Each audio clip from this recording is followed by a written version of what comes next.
সংসার জীবনের ধর্ম হলো আপনাকে শিখতে হবে কি করে বেঁচে থাকতে হয় কঠিন পরিস্থিতিতে। তো চলো আজকের ভিডিওটা এখান থেকে স্টার্ট করছি। আশা করছি আজকের ভিডিওটাও তোমাদের খুব ভালো লাগবে। তো hello everyone, good morning, welcome back to my channel. আশা করছি সকলেই খুব ভালো আছে এবং সুস্থ আছো।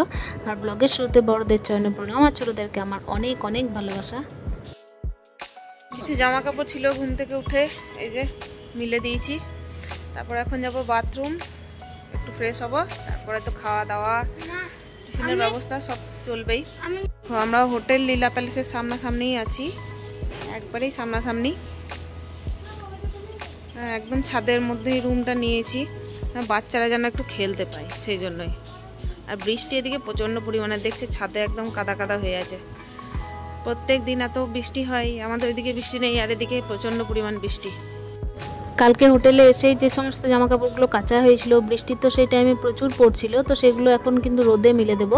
আসলে ব্যাপার হচ্ছে কালকে কিন্তু প্রচুর জামস নিয়ে এসেছি সঙ্গে করে, তো সকাল তো হয়েছে ফ্রেশ মুডে, আর রাত্রিবেলায় ঘুমও হয়েছে খুবই ভালোভাবে। আসলে দুদিনের জার্নি ছিল তো ট্রেনে সেভাবে ঘুম হয়নি, সেই জন্য কিন্তু ঘুমটাও খুব ভালোভাবে হয়েছে।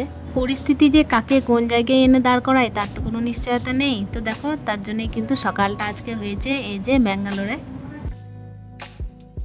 প্রায় দুদিন পর, মানে আজ 3 দিনের দিন, আজকে ব্যাঙ্গালোরে আছি, আর 3 দিন আগে ছিলাম আমার নিজের বাড়িতে। তো পরিস্থিতি ওই যে বললাম, কোথা থেকে কোথায় দাঁড় করিয়ে দেয়, কোন জায়গায় সকাল শুরু হবে বোঝা খুব মুশকিল, কিন্তু এটা কিন্তু পুরোটাই বিধাতার হাতে। তো চলো আজকে কিন্তু এইভাবেই সকালটা শুরু করছি। আর এই যে দেখতেই পাচ্ছ আমাদের হোটেলটা সামনাসামনি, এই যে হোটেল লীলা প্যালেস, ওটা হচ্ছে 7 স্টার হোটেল। তো তার পিছন দিক করেই আমাদের হোটেলটা। তো এখান থেকে বেশ ভিউটা দেখতে বেশ সুন্দর লাগছে। আর রুমটা কি বলতো, রুমটা নেওয়া হয়েছে একদম টপ ফ্লোরে। এখানে সব সময় না কি বলতো প্লেন যাওয়া আসা করে, সেই জন্য না ভিডিওর মধ্যে একটুখানি কিন্তু নয়েজ হতেই পারে, একটুখানি শশা আওয়াজ থাকতেই পারে, তোমরা একটুখানি অ্যাডজাস্ট করে নিও। যে কোনো রকমভাবেই কিন্তু নিজেদেরকে ঠিক রাখার চেষ্টা করছি, সেজন্যই কিন্তু এখানে এসে পৌঁছানো। আর এখানে এসে পৌঁছানো যে এই প্রথমবার তা নয়, যারা আমাকে আগের ভিডিও দেখেছে তারা কিন্তু বুঝবে যে আমি কিন্তু আগের ভিডিওতে বলেছি এখানে কিন্তু আমাদের এই নিয়ে 3 বার আসা হয়ে গেল। আসলে ওই যে চিকিৎসা সূত্রেই আসা। তো ওই যে বললাম যে কোনো পরিস্থিতিতে তোমাকে শিখতেই হবে কি করে ভালো থাকতে হয়, সেজন্যই কিন্তু যে কোনো পরিস্থিতিতে আমরাও চেষ্টা করি সবসময় একে অপরকে সাথে নিয়ে কী করে ভালো থাকতে হবে। আজকে হচ্ছে ব্যাঙ্গালোরে ফার্স্ট মর্নিং, আর মর্নিং টাইম থেকে শুরু করলাম তোমাদের সাথে ভিডিওটা। আর দেখো সকালবেলায় কিন্তু অনেকগুলো জামাকাপড় মেলা হচ্ছে, এগুলো কিন্তু শেষই হচ্ছে না, তাই না? আসলে রাত্রিবেলায় কিন্তু অনেক জামাকাপড় কাচাও হয়েছে, সেগুলোই কিন্তু একটু উল্টে পাল্টে দেওয়া হচ্ছিল। তো কিছু সবজি এনেছিলাম, তো ট্রেনে সাফার করার জন্য দুদিনে কিন্তু সবজিগুলো একটু গ্যাস উঠছিল, তো রাত্রিবেলায় কিন্তু সেগুলোই একটু হাওয়া বাতাস দিয়েছিলাম। তো সেই সমস্ত সবজিগুলোকেই একটুখানি হাওয়া দিয়েছিলাম আর কি। আসলে 2 দিন ধরে ব্যাগের মধ্যে ভরা ছিল, তো তাই একটুখানি যেন মনে হচ্ছিল কেমন একটা গ্যাস উঠছে, তো হাওয়াটা না দিলে না রুমের মধ্যেও যেন থাকা যাচ্ছিল না, সবজি গন্ধ করছিল গোটা রুমটাই। পরিস্থিতিকে সামাল দিয়ে যে কোনো রকমভাবেই কিন্তু সবাইকে একসাথে লড়ে যেতেই হচ্ছে। তো দেখো ঠিক থাকারও চেষ্টা হচ্ছে, তার সাথে কিন্তু বেঁচে থাকারও চেষ্টা, আর হচ্ছে কিন্তু অনবরত কিভাবে একসাথে চলবো সেটারও চেষ্টা চলছে। এখানে কিন্তু দেখো সবজি কাটতে বসলাম আমি, আর এই যে পুচকুটাকে ওর মা খাইয়ে দিল, তার সাথে এখন কিন্তু টিফিনের ব্যবস্থা হবে। আর কিছু কিছু ফল আনা হয়েছিল, সেগুলোকেও আমি বের করে করে রাখছি। রাত্রিবেলায় কিন্তু অনেকটাই দেরি হয়ে গেছিলো, সেজন্য কিন্তু কিছু গুছিয়ে ওঠা হয়নি। এই তো সবে কালকেই এসেছি, আর রাত্রিবেলায় কিন্তু কিছু কাজ হয়নি, রাত্রিবেলায় খাওয়া দাওয়া করে শুতে কিন্তু অনেকটাই দেরি হয়ে গেছে। এই জন্য কিন্তু এখন শুধুমাত্র টিফিনের ব্যবস্থা, তারপর কিন্তু ট্রিটমেন্ট এখন আরম্ভ হয়নি বন্ধুরা। হসপিটাল যাব, তারপর কিন্তু সমস্ত প্রসিকিওরগুলো আরম্ভ হবে। তো এদিকে দেখতেই পাচ্ছ আমাদের কিন্তু টিফিনের ব্যবস্থা চলবে। আসলে ব্যাপার হচ্ছে অনেকটাই লেট করেই উঠেছি আজকে। ওই যে সারাদিনের ক্লান্তি ছিল, 2 দিন বলতে পারো, তো 2 দিনের ক্লান্তি হয়ে কিন্তু 3 দিনের দিন আজকে তোমাদের সাথে দেখা। তো দেখা তো প্রত্যেক দিনই হচ্ছে, কিন্তু ব্যাপার হচ্ছে ফ্রেশ মুডে কিন্তু দেখা হচ্ছিল না। তো আজকে গিয়ে একটুখানি ঘুমিয়েছি বলে একটুখানি ফ্রেশ আছি। তোমরা কিন্তু ভিডিওতে অনেক ভালোবাসা দিয়েছো, পুচকুটাকে ভালোভাবে কিন্তু ফিরিয়ে আনার জন্য শুভকামনা দিয়েছো, তো তোমাদেরকে অনেক অনেক ধন্যবাদ। আসলে তোমাদেরকে আপডেট দিতেই থাকবো যে কি হচ্ছে কি না হচ্ছে। আর এখানে দেখতেই পাচ্ছ আমি কিন্তু আলু ভাজার জন্য কেটে নিয়েছি পেঁয়াজ আলু, আর সাথে কিন্তু একটু লঙ্কা দেবো, বাস এইটুকুই আজকে টিফিনের ব্যবস্থা। আম এনেছিলাম, তো আম টামগুলো দিয়ে কিন্তু মোটামুটি টিফিন হয়ে যাবে। আর এই যে ইনি তো আবার ঘুম থেকে উঠে আবার কিন্তু শুয়ে পড়েছেন। তো বলছেন যে না আমার কী বা কাজ আছে, সেই জন্য কিন্তু শুয়ে থাকছি। এটাই হচ্ছে ব্যাপার। আসলে এখানে কিন্তু সংসারে কাজ যতগুলো থাকে সেই কাজগুলো তো নেই, কিন্তু সংসারে কাজ থাকলেও সংসারকে মনে পড়ছে, কাজ থাকলেও কিন্তু সংসারকে ভালোবাসি, তো সেই জন্যই কিন্তু মনে পড়ছে খুব। আর এদিকে দেখতেই পাচ্ছ আমার এই যে ভাইয়ের বউ ভাতের জলটা বসিয়ে দিয়েছে, আর আমি এখানে কিন্তু আলুটা ভেজে নেব। এখনও পর্যন্ত চা খাওয়া হয়নি বন্ধুরা। আসলে ব্যাপার হচ্ছে একটু ট্রিটমেন্টের জন্য ছোটাছুটি করতে হবে, সেই জন্য কিন্তু আগে টিফিনের আর রান্নার ব্যবস্থাটা করেই নেব।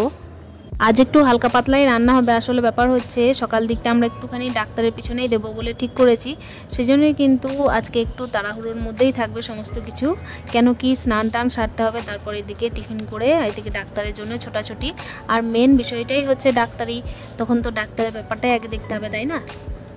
দিব্যেন টক্স ব্লগ আমাকে দিদিভাই জিজ্ঞেস করেছে যে বাইরে থাকা সত্ত্বেও কিভাবে তুমি ভয়েস দিচ্ছ, নয়েজ হচ্ছে না? তো আমার তো মনে হচ্ছে নয়েজ হচ্ছে, তোমরা আমাকে ভালোবাসো সেই জন্যই কিন্তু হয়তো বুঝতে পারছো না। তো বাইরে ভিডিও বানানো কিন্তু সত্যিই টাফ, বিশেষ করে ভিডিও বানানো তো যায়, কিন্তু এডিট করা প্রচণ্ড পরিমাণে টাফ। আসলে ইচ্ছা শক্তির দ্বারাই কিন্তু সমস্ত সম্ভব হয়, যে কোনো পরিস্থিতিতে নিজেকে ঠিক রাখার চেষ্টা, আপনাকে ঠিক থাকতেই হবে, এটাই হচ্ছে বিষয়বস্তু আজকের ভিডিওতে। সেই জন্যই কিন্তু দেখো ঠিক রাখার জন্য, ঠিক থাকার জন্যই কিন্তু কোনো রকমভাবে উপায় বের করছি। সংসারে ঠিক থাকার জন্য কিন্তু প্রতিনিয়ত আমরা চেষ্টা করেই যাই, চেষ্টার কিন্তু কোনো ত্রুটি থাকে না। কিন্তু সব দিকে গিয়ে যখন এক জায়গায় ঠেক খায় না সবাই, তখন কিন্তু মনে হয় যে কোনো এক জায়গায় হয়তো খামতি থেকেই গেছে। তো সেইগুলোকেও কিন্তু সবাই মিলেই জয় করে দেখাতে হবে, এটাই কিন্তু চেষ্টা বন্ধুরা, আর কিছু নয়। আসলে কি বলতো, যে কোনো পরিস্থিতিতে নিজেকে তো ভালো রাখতেই হবে, তো সেই জন্যই কিন্তু প্রতিনিয়ত লড়াই লেগেই থাকছে। তো এখানে দেখতেই পাচ্ছ মুড়ি খাবারের জন্য কিন্তু আলুটা ভেজে নিয়েছি, আর আম আছে সঙ্গে, তার সঙ্গে মিষ্টি এনেছিলাম কিছু। তো মিষ্টিটা না মনে হচ্ছে যেন কিছু একটা গ্যাস উঠছে মিষ্টির, আসলে টিফিন কৌটোর মধ্যে ভরে এনেছিলাম, সেজন্যই হতে পারে। আর এখানে দেখছো যে সমস্ত সবজিগুলো আপাতত ভরে এনেছি, সেই সমস্ত সবজিগুলো দিয়েই আজকে সকালের মানে লাঞ্চটা শুরু হবে, আর তার সাথে শুরু হবে কিন্তু আজকে টিফিনটাও। তো এদিকে রান্না বান্না চলতে থাক, আর তোমরা তো সাথে আছোই। এখানে অল্প ঝিঙে আর আলু কেটেছি, আর পোস্ত আমরা কিন্তু একটুখানি মিক্সারের মধ্যে কিন্তু গ্রাইন্ড করে নিয়ে এসেছি। আসলে শুকনো পোস্ত বেটে এনেছি বলতে পারো, তো সেটাই একটু পোস্ত করব। আর তার সাথে দেখো আমার হাজব্যান্ড কিন্তু বাজার গেছিলো, তো সেই বাজার থেকে কিছু সবজি এনেছে, আলু এনেছে সঙ্গে করে, কেন কি আলুটা একদমই অল্প ছিল। তো এগুলো দিয়েই কিন্তু আজকের আর কি দুপুরের লাঞ্চটা সেরে নেব। আর ঝাঁটটা দেওয়া হয়নি, আমি এদিকে ঝাঁটটা দেবো, ওদিকে কিন্তু আমার ভাইয়ের বউ রান্নাটা করতে থাকবে। তার সাথে কি হবে, আমি কিন্তু স্নানটা সেরে এদিকে রেডি হতে থাকবো হসপিটালের জন্য। এখনো পর্যন্ত কিন্তু সকালের ব্রেকফাস্ট হয়নি, তো ব্রেকফাস্টটা সবাই মিলে সেরে নেব, তারপর কিন্তু সবাই মিলে স্নান টান করে তারপর হসপিটাল রওনা দেব। এখানে কিন্তু অনেকগুলো ঘুরতে যাওয়ার জায়গা আছে, কিন্তু কি বলবো ঘুরতে যাওয়ার মতো পরিস্থিতি নেই, সেই জন্য কিন্তু আমরা ঘুরতে যাওয়ার উদ্দেশ্য রাখছি না। তবে হ্যাঁ, যদি ভগবান ভালো সঙ্গ দেন তাহলে হয়তো ঘুরতে যেতে পারি, যদি রিপোর্ট কিছুটা পজিটিভ আসে, আমাদের পজিটিভিটি যদি বাড়ে মনের দিক থেকে, তাহলে কিন্তু আমরা অবশ্যই ঘুরতে যাব। এদিকে দেখতেই পাচ্ছ রান্নার জন্য কিন্তু এই যে চালটা ধুয়ে নিচ্ছি, চালটা ধুয়েই কিন্তু ভাতটা বসিয়ে দেবো। আর এই যে ভাতটা বসিয়ে দিয়ে যাব, কিন্তু রান্নাটা পুরোটা আমি করবো না, আমার ভাইয়ের বউ করবে বাকিটা। আসলে জলটা তো চাপানোই ছিল, সেই জন্য কিন্তু যে যেভাবে পারছে সেই দিক থেকে কিন্তু এই যে বলতেই পারো ভাড়া বাড়িটাকে কিন্তু সংসার ভেবে সবাই মিলে করে নিচ্ছি। বাড়িতে যখন কাজ করি তখন মনে হয় যেন কাজ শেষই হয় না, আর এখানে যেন কোনো কাজই নেই, সেই জন্য কিন্তু সময়টাও পার হচ্ছে না। তবে ওই যে ব্যস্ততা আছে হসপিটালে যাওয়ার, তো সেই দিকেই অন্তত সময়টা কেটে যাবে। আর রান্না তো তেমন কিছু হচ্ছে না, যেভাবে পরিপাটি করে রান্না হয় সেভাবে তো পরিপাটি করে রান্নাও হচ্ছে না। এদিকে দেখতেই পাচ্ছ আমি কিন্তু চা নিয়ে নিচ্ছি, আমি এখনও পর্যন্ত চা খাইনি, ওই যে বললাম তোমাদের। এই যে বাইরে ঝাঁটটার দিয়ে কিন্তু সুন্দরভাবে সমস্ত কিছু রেখে দিয়েছি। আসলে ঘরের মধ্যে যেমনভাবে থাকে সেভাবেই রাখার চেষ্টা করলাম। আসলে এসে দেখলাম যে চারিদিকে কিন্তু সমস্ত কিছু ছড়িয়ে আছে, তো সেগুলো তো ঠিক না করলে হবে না। আর এই যে টপ ফ্লোরের কিন্তু ছাদের মধ্যেই আমরা খেতে বসেছি, ঘরের মধ্যে না কেমন যেন গিজি করছিল। তো আমার হাজব্যান্ড কিন্তু পছন্দ করে না বাইরে খাওয়া, তো ওকে ভেতরে দিলাম, আর আমরা কিন্তু বাইরে বসে গেলাম উঠোনের মধ্যে, মানে ছাদের মধ্যে আর কি। তো সবাই মিলে বসে পড়েছি মুড়ি, আলু ভাজা আর এইদিকে মিষ্টি আর আম নিয়ে। তো চলো আজকের কিন্তু এই যে ব্রেকফাস্টটা এখানে করছি, তারপর কিন্তু হসপিটালের জন্য রওনা দিতে হবে। আশা করছি আজকের ব্লগটাও তোমাদের খুব ভালো লেগেছে। তো দেখা হচ্ছে নেক্সট ব্লগে, ততক্ষণের জন্য তোমরা ভালো থেকো, সুস্থ থেকো, স্টে হ্যাপি উইথ হ্যাপি মন, টাটা।